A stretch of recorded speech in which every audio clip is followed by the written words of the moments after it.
SCCA Solo Nationals from Lincoln, Nebraska. As you can see, our start goes right into an offset slalom. This is pretty much just trying to keep you in the center of the course, roughly where I have my body position right now. As usual with my track walks, I'm going to walk where I kind of think I want my car to be placed. So the camera's perspective is where I think the car is going to be as I go through the course. Get through this first little gate. We have a double offset slalom. It kind of takes you directly from one direction to the other. So with the way this feature is shaped, you're going to be coming over to the driver's left-hand side pretty hard right here in order to get down into this first hairpin. Again, pointer cones are instructional, so they'll tell you where you need to go. So as we come over to this first feature here, and I apologize for any wind noise, we're going to be on the left-hand side of this cube. But plenty of room to get out here if we want to. So I might actually be looking to be all the way out here, kind of by where this seam of the concrete is. As we come out here, we're going to be looking down at this first and second apex cone. As you notice, this is quite wide if you look at the wall on the outside. So you'd probably want to miss this first one by about 5 to 10 feet. Let the car stay out a little bit wide. And if you're going to come in close, I would recommend coming in closer to the second one right here. Although you'll notice, if you look up and look down, your next feature all the way down there is a lot tighter to its wall than this one is to this wall. So if I zoom out with my macro, my wide angle lens a little bit, again, you can see that this area of the box is wider than that one coming up. So you might want to deliberately leave the car wide off of that second cone in that corner so we could be farther out on driver's left. I'm kind of taking myself a little bit further left to get towards this cone over here. What's going to factor into that is basically whether or not it's faster to carry more speed but be out wide, or faster to go tighter distance but carry less speed. And that's a trade-off that you're pretty much constantly considering making whenever you're doing an autocross and running a course like this. Now, both of these next two cones up here are coming around to driver's right. So that'll get you pretty much into a flat 90-degree left-hand corner here. And then it looks like there's going to be an S-bend feature following it, taking you into the next segment of the course. So again, exit of a hairpin into a quick little squiggle caused by that exit box on the outside of it, into a flat 90-degree left-hand corner that you're going to want to get tight to if you can, to take you on down to your next feature, which looks like about, it's not a flat 90. This is really interesting. It's not a flat 90, but this box is nice and tight.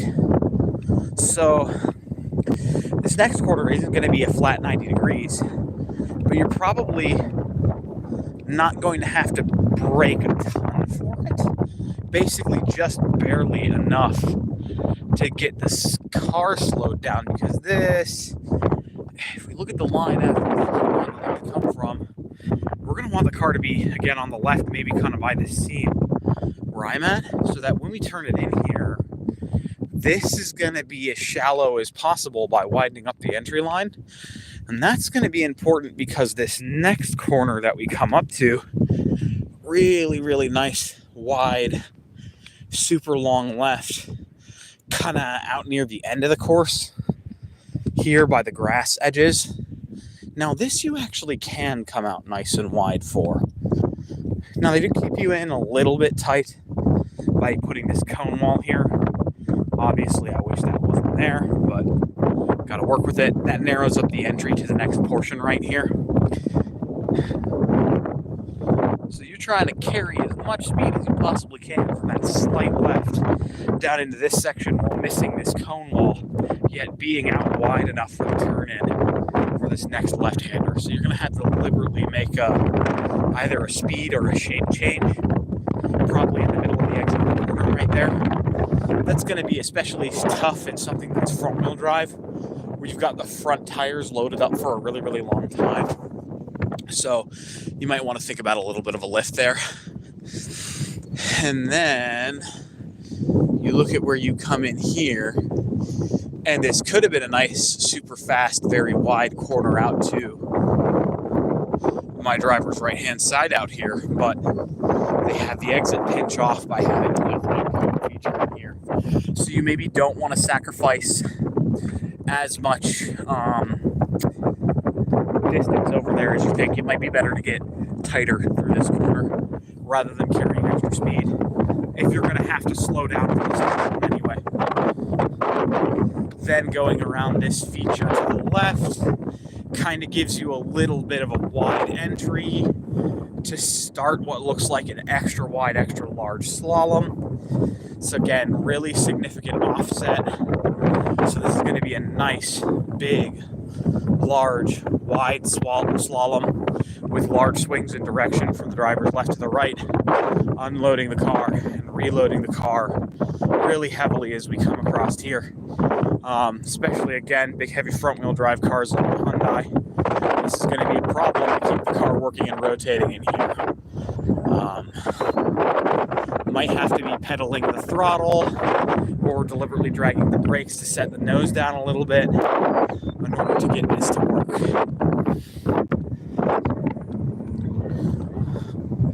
And then after this, it looks like we've got one last single cone rather than another big wall. And then we come down into what looks like a little bit of an offset entry into a hairpin, actually, I would say. So you're going to be a little bit to driver's right. And then it kind of tries to bait you into over-tightening early. You kind of see how it's, if you draw a straight line between that cone and that cone, this way slightly. So I feel like that's maybe trying to bait you in early. So you might want to stay out a little bit wider, kind of where I'm at, and ignore that apex cone for the most part, so that we don't start arcing it in there until nice and late. The reason why that's important is because we're accidentally too tight to that apex cone. Look at our next double corner. That's a right-hander following. So this is a little bit less than a 180-degree corner on the apex here. If we look at where we come down the straight, we can see. And if we keep the car to the driver's right-handed seat, and we come down in here, this should widen the entry angle so we can punch in a straight line towards this feature. The reason why that would be important is because, again, as we get towards this feature, this is a single cone turn that is a little bit less than 90 degrees. However, kind of has a tightening exit. So we have to get the car around this cone without hitting it, and then more importantly actually around this cone, because the car is going to want to come out towards the left naturally with its momentum. So we want to come across that apex cone with the backside of the tire nice and late at a really steep angle, and that'll keep it rotating to the driver's right so that we don't accidentally hit this cone, which will let us carry more speed and be out a little bit wider towards this next corner.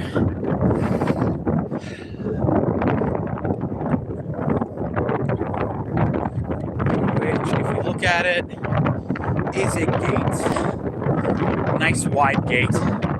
My guess is it's probably going to be about middle track, or maybe even preferring towards the driver's right-hand side. And then you're going to come out here into a nice, delicious-looking hairpin. Again, big, long hairpin at the end here. Slowing you down, two-cone hairpin.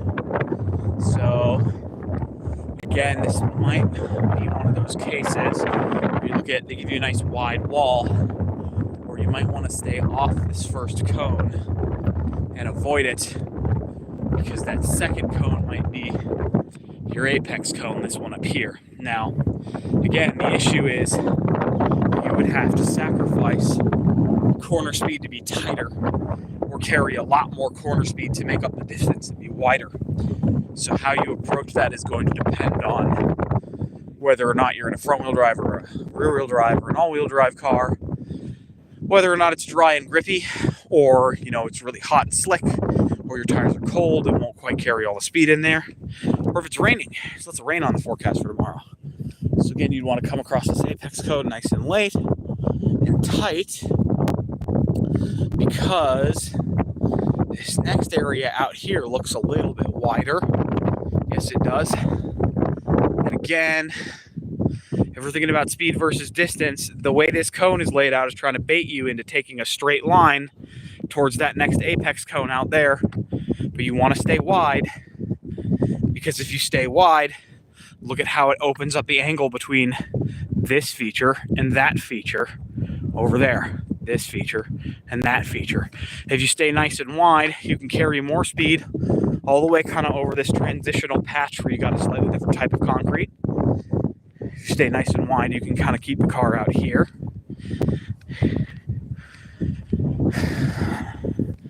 And I think that maybe depending on the type of car you're looking at getting into third gear out here, depending on how long your ratios are, but it tightens up again at the end. So I would likely consider, again, keeping it out wide to have a high V minimum and be able to carry more speed into the next corner. Because if we could then get more speed into the next corner, well, maybe. We'll have to see what follows it. But if you notice this kind of bounding box right here, this is a nice 90-degree corner, but they're giving you a lot of space to play with. And I think that's because that apex cone is a lot tighter than it has to be. So you might miss that first apex cone, but again, kind of aim at the second one. And yeah, the reason for that is if you're too tight to the first one, it's going to tighten off your entry for the second one. And there's all those penalty cones you can hit out wide. And look, the next chicane has a driver's right-hand pointer entry. So you want to come across this apex cone as late as you can possibly get the car rotated so that the nose is pointed like this and not like this. Because if you're like that, you're wide. But the speed that you carry down in here is pretty much going to be the speed that you carry into the slalom here all the way into the end of the run. So you want to carry enough speed so that when you exit that feature, you don't really have to accelerate into this slalom because it's got decently wide spacing. So you can be as close to your maximum speed as possible as you enter the slalom. But this slalom right here goes pretty much all the way to the finish line, actually. So I don't know which cone is going to be the coming around. I would say this is second to last go cone, maybe. But the earlier that you can do it, obviously, the better. If there's even going to be an acceleration zone and a go cone on the exit of this one, which there very much might not be, because looking at how the slalom is spaced and how close it is to the finish, you might still be actually having the car reeling from these last two slalom cones by the time you get down towards the finish. So you might not be able to do anything about it. So if that's the case, keeping your speed up and high by carrying more speed to the exit of the previous corner because you can't accelerate through the slalom is going to get more important. So you're going to have to make that sacrifice. So that might be worth thinking about. All right, that's all for the day one course walk of the day one course from the Lincoln Solo Nationals for the SCCA. I'm Ted. I'm driving the number 68 hatchback street Hyundai Elantra. I'm very tired. It's been a long day out here, and we're almost at 15 minutes for my one walk. I'm going to go do more walks and get myself reference photos, and then I'm going to be gone for the day. Thank you for coming up, and I really appreciate you watching if you watched, and I will see you later. Bye-bye.